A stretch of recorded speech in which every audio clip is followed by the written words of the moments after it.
છો બધા મજામાં? આઈ હોપ કે બધા મજામાં હશો. અને આજે આપણે જઈએ છીએ ડભારી બીચ ઉપર. જે સુરતથી કેટલું થાય છે, કેટલા કિલોમીટર થાય છે, ત્યાં કેવો રસ્તો છે, ત્યાં કેવું વાતાવરણ છે, કેવી જગ્યા છે, કેટલું પબ્લિક હોય છે. ચાલો રસ્તામાં આગળનો અપડેટ અમને દરેક દેતા જઈએ.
અત્યારે ગુજરાત ગામ વટી ગયા છીએ અને અહીંયા રસ્તામાં બે ગામ ક્રોસ કરીને જવાનું છે. બધા રસ્તા બી એકદમ સુપર છે, વાતાવરણ બી બહુ સુપર છે.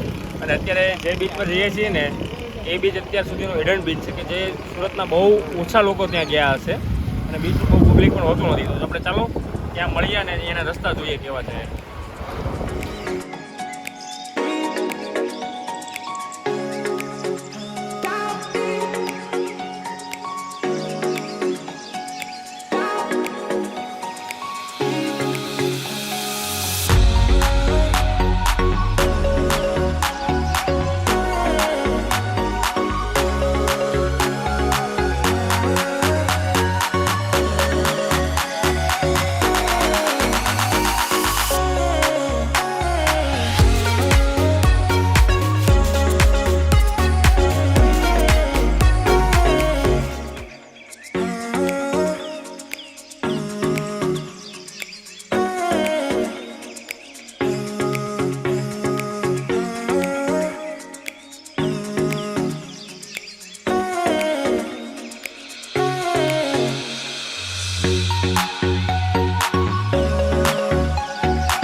તમને મેં કીધું હતું કે ડભારી બીચ ઉપર આવીને અમે જોઈશું કેવું વાતાવરણ છે. તો બધા વિડીયો જોયા અને આગળ તમે જોઈ શકો છો 1 કિલોમીટર સમથિંગ કાર પાર્કિંગ આગળ કાંઈ જગ્યા હતી નહીં, થાય એમ જ નહોતું. બહુ જ આજ પબ્લિક છે. આ સન્ડે છે એટલે પહેલાં અને આની 2-3 સન્ડે પહેલાં અમે આવ્યા હતા 15-17 દિવસ પહેલાં, પણ ત્યારે એટલું બધું પબ્લિક હતું નહીં અહીંયા. અને આજે એટલું બધું પબ્લિક છે કે એની કોઈ સીમા નથી કે કાર પાર્કિંગ બધું ફૂલ થઈ ગયું અને રોડ પર બી 1 કિલોમીટર સમથિંગ લાઈન થઈ ગઈ છે. તો અમે બધા બાઇક લઈને આવ્યા હતા અને તમે જોઈ શકો છો કે આજે એટલું પબ્લિક છે, એટલું બધું નીટ એન્ડ ક્લીન બીચ છે.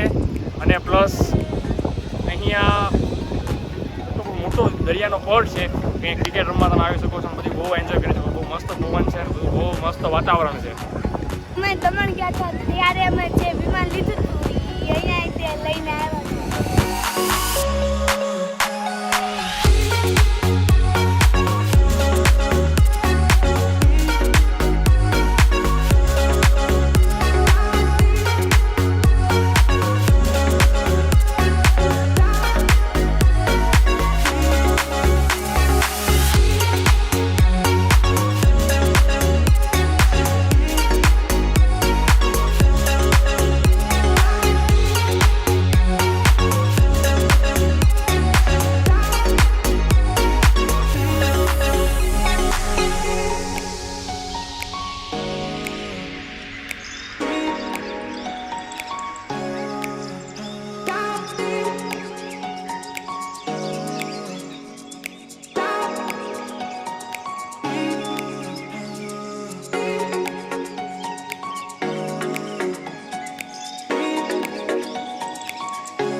8 વાગી ગયા છે અત્યારે.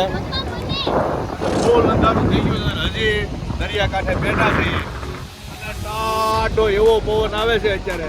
બપોરે તાપમાન હતું 42-43 ડિગ્રી અને અત્યારે થઈ ગયું 28 ડિગ્રી દરિયાકાંઠે. એવો ઠંડો પવન આવે છે હો. એસી ભૂલાઈ જાય એસી એવો ઠંડો પવન અને મોજના લેરા. કોક માણા દેખાય છે અને આજો ભેળ આવી કોક માણા દેખાય છે હવે દરિયાકાંઠે. માણા બધું ઉઈ ગયું છે. હવે અમે આગળ નીકળશું 8 વાગી.